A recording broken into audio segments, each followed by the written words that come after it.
కరెక్ట్గా cease fire information రాగానే అమ్మాయి అనుకున్నా, బయలుదేరి ఇక్కడికి వచ్చా. చాలా ప్రశాంతంగా ఉంది, చాలా గర్వంగా ఉంది. గర్వంగా ఎందుకు అంటే అక్కడ మన కోసం పోరాడి ఒక్కొక్క వ్యక్తి, మనం ఏమైతే వీడియోలు షేర్ చేస్తున్నామో, వావ్ ఇండియా అంటున్నామో, వాళ్ళు నిజంగానే వాళ్ళ ప్రాణాన్ని పణంగా పెట్టి మన కోసం పోరాడుతున్నారు.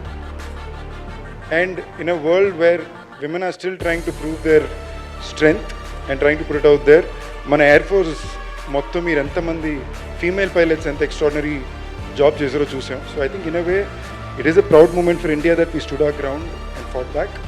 But at the same time ఒక యాక్టర్గా నా తరపున నేను ఎంత కాంట్రిబ్యూట్ చేయగలను జవాన్స్ అందరికీ నేను కూడా చేస్తాను. And I think everybody should.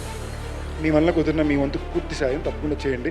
అంటే మన సాయం మీద వాళ్ళు డిపెండ్ అవ్వాలా, బట్ వాళ్ళు మన కోసం చేసే త్యాగానికి అది మన బాధ్యత. కుదిరినంత ఎంతైనా it make a lot of difference. Please do.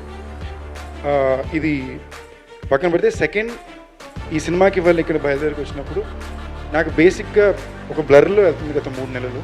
కొంచెం ఓవర్లోడ్ చేసుకున్నాను నన్ను నేనే, బట్ అవసరం అని చేసుకున్నా కాబట్టి బ్లర్లో వెళ్తుంది. వచ్చేటప్పుడు నవీన్ సినిమా పేరు 11.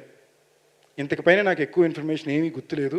నా మనసులో ఉన్నదంతా ఒకే ఒక మాట ఏంటంటే, నవీన్కి మంచి జరగాలి, మనోడికి సినిమా పెద్ద హిట్ అవ్వాలి, మనోడికి జరిగే మంచి జరగాలి.